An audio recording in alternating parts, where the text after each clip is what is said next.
നിങ്ങളുടെ ഇഷ്ട പരമ്പരകൾ എക്സ്ക്ലൂസീവായി സൺ നെക്സ്റ്റ് ആപ്പിലൂടെ തികച്ചും ഫ്രീ ആയി. ഇപ്പോഴേ ആപ്പ് ഡൗൺലോഡ് ചെയ്യൂ. ഇനി വിളിച്ച് ശല്യപ്പെടുത്തണ്ട. ഉറങ്ങിയൊന്നും കാണില്ല. ആദിയുടെ അച്ഛനെ അമ്മൂട്ടിയൊന്നും വിളിക്ക് പ്ലീസ്. അമ്മൂട്ടി ഒന്ന് വിളിക്കുന്നേ പ്ലീസ്. ബഹളം വെക്കാതെ ഞാനൊന്ന് വിളിച്ചു നോക്കാം. എടുത്തില്ലെങ്കിൽ മിണ്ടാതെ കിടന്ന് ഉറങ്ങിക്കോണം, കേട്ടല്ലോ? എടുത്തില്ലെങ്കിൽ ഞാൻ ഉറങ്ങിക്കോളാം. എടുക്കും, എനിക്ക് ഉറപ്പാ. അമ്മൂട്ടി വിളിക്ക്.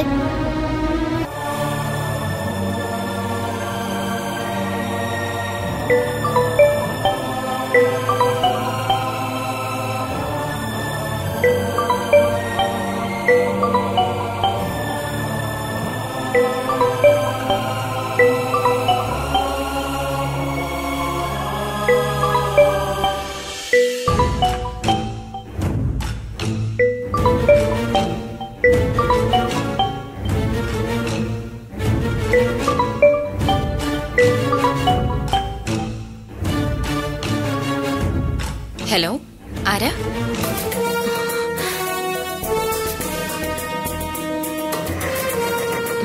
ഹലോ, കേൾക്കാമോ? ആരാ ഇത്?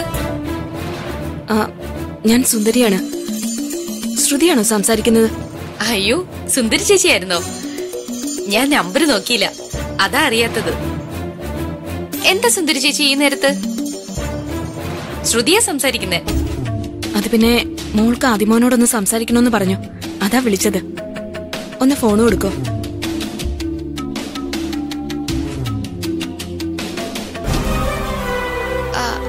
അയ്യോ, ആദ്യമോ നല്ല ഉറക്കാണല്ലോ ചേച്ചി. ഇനിയിപ്പോ എന്ത് ചെയ്യും? എങ്കിൽ ഫോണൊന്ന് ശരസാന്റെ കൊടുക്ക, എനിക്കൊരു കാര്യം പറയാനുണ്ടായിരുന്നു. അയ്യോ, ശരത്തേട്ടന് നല്ല ഉറക്കാണല്ലോ ചേച്ചി. ഇന്ന് രണ്ടുപേരും നേരത്തെ കിടന്നു, അതാ. ഇനിയിപ്പോ വിളിച്ചോണത്തി ശല്യപ്പെടുത്തണോ അവരെ? ഏയ്, അതൊന്നും വേണ്ട, ഞാൻ രാവിലെ വിളിച്ചോളാം. എങ്കിൽ ശരി ചേച്ചി, ഗുഡ് നൈറ്റ്.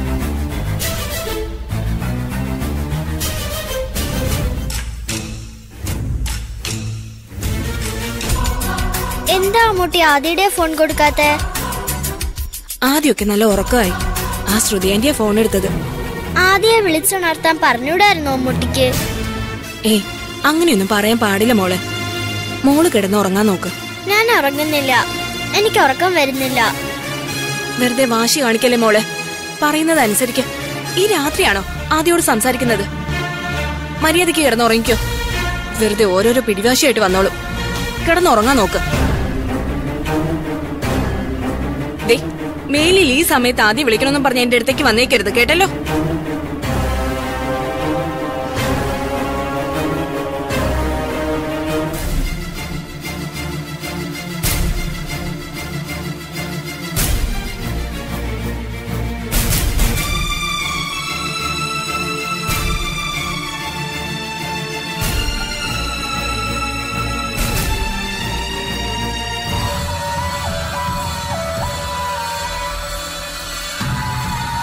എന്താ ഇവിടെ വന്നിരിക്കുന്നേ?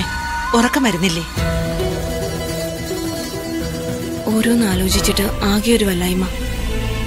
ആലോചിച്ച് വിഷമിക്കാനും വേണ്ടി ഇപ്പൊ എന്ത് പ്രശ്നാ മോൾക്കുള്ളത്?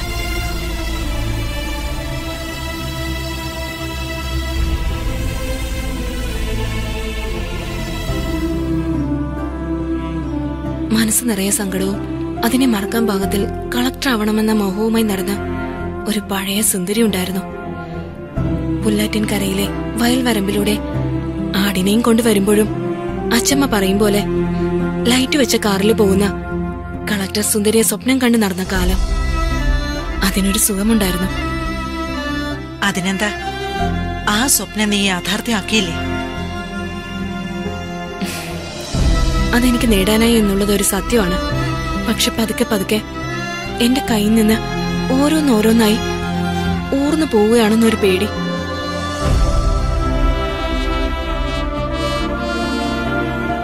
ഞാൻ കളക്ടറാണെന്ന ആത്മാഭിമാനത്തോടെ ആ കസേരയിലേക്ക് ആദ്യമായി ഇരിക്കുമ്പോ ഒറ്റ ഒരു മോഹമേ ഉണ്ടായിരുന്നുള്ളൂ.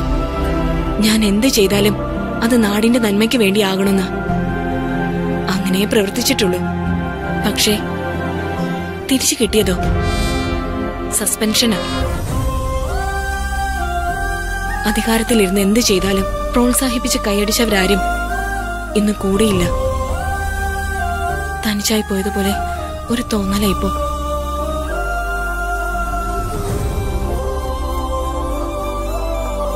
സത്യം ബോധ്യപ്പെടുത്തി എത്രയും വേഗം സർവീസിലേക്ക് തിരിച്ചു കയറാന്നൊക്കെ വിശ്വസിച്ചിരുന്നു. പക്ഷേ നമ്മുടെ അധികാര കേന്ദ്രങ്ങൾ ഒന്നിനു പിറകെ ഒന്നായി കുരുക്കുകൾ സൃഷ്ടിച്ച് ആ കുരുക്കുകൾ കൊണ്ട് നമ്മുടെ കഴുത്ത് മുറുക്കാനാ ശ്രമിച്ചുകൊണ്ടിരിക്കുന്നത്.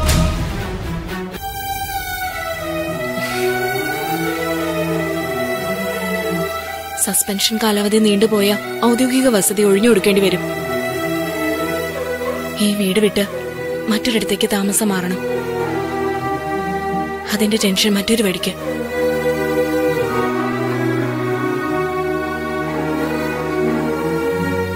നേരത്തെ ആയിരുന്നെങ്കിൽ എന്തിനും ഏതിനും ശരത് സാർ കൂടെ ഉണ്ടായിരുന്നു.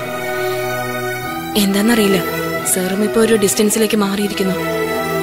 എന്റെ പ്രശ്നങ്ങൾ പറയാൻ പോലും ഒരാളില്ലാത്ത അവസ്ഥ. മോളുടെ എല്ലാ വിഷമങ്ങളും എന്നോട് പറയാം. പക്ഷെ എനിക്ക് കേട്ടു നിൽക്കാനല്ലേ പറ്റൂ. ശരത്തിനെ പോലെ ഒരു പരിഹാരം പറയാൻ എന്നെ കൊണ്ടാവില്ലല്ലോ മോളെ. അതിനൊക്കെ പുറമെ മഴമോളുടെ പ്രശ്നങ്ങൾ എല്ലാവരും ആവർത്തിച്ച് എന്നെ ഓർമ്മപ്പെടുത്തുക. അവൾ എന്നേക്കുമായി എനിക്ക് നഷ്ടപ്പെടുമെന്ന്.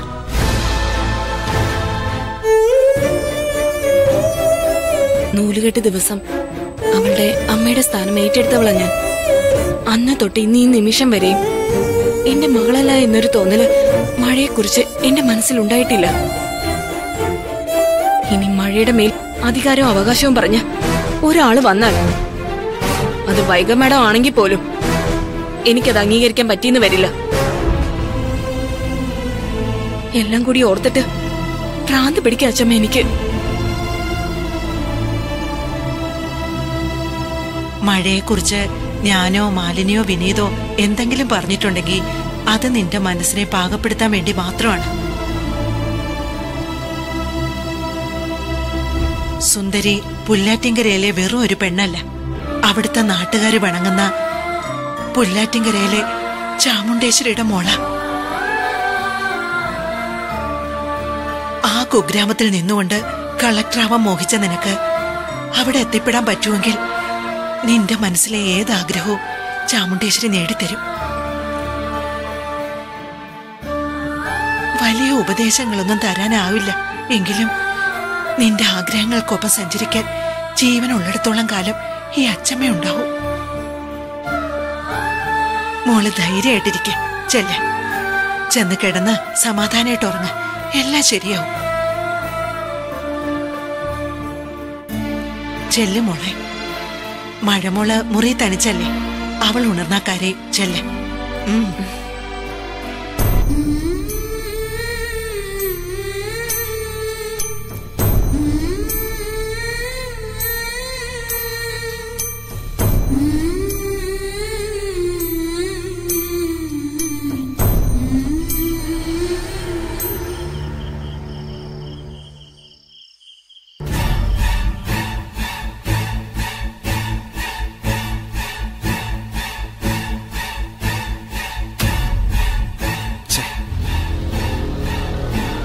ഇപ്പോഴും സ്വിച്ച് ഓഫ് എന്നാ പറയുന്നത്.